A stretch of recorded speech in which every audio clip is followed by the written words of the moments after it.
Let's begin with a quick review. Any task that you put a low value on, which is to say you don't consider it important, is a task that you will have a tendency to put off. And human beings have a tendency to put a low value on things they don't like to do. So one road that leads to procrastination is thinking, I don't like to do something, so it's not important enough to do now.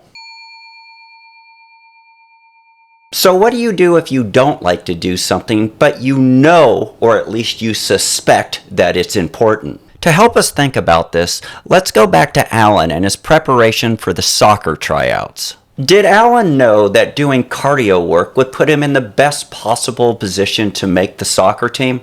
Of course he did. But because he doesn't like doing cardio work, he went with the rationalization that it wasn't that important. If you find yourself rationalizing and you are unable to tell yourself the truth, go find someone who will tell you the truth. Alan could have gone to a coach, a parent, or Podrick, and each person would have told Alan yes, summer-long cardio training was essential if he wanted to put himself in the best position to make the team. So, if you are struggling to tell yourself the truth that something does have high value, meaning it is important to do, go to someone you can trust to tell you the truth.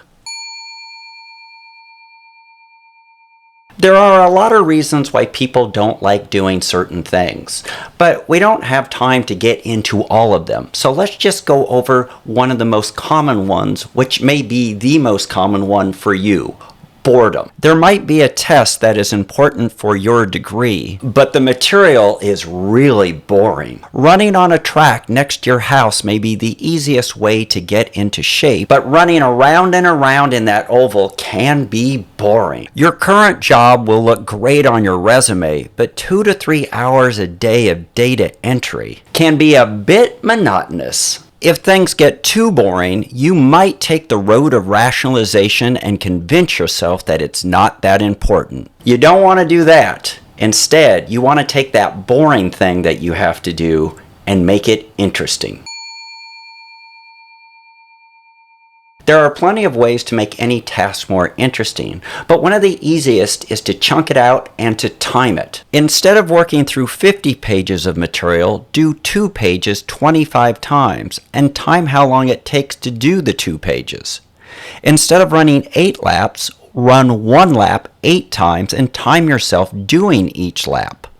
Instead of entering the names and addresses of 200 people, enter the names of 10 people 20 times and record how long it takes to get through 10 people. The key here is to make it a competition against yourself, which will always make it more interesting. Some things that are high in value can be boring to do unless you make them more interesting. If you work on making them more interesting, there's a high probability that you won't procrastinate.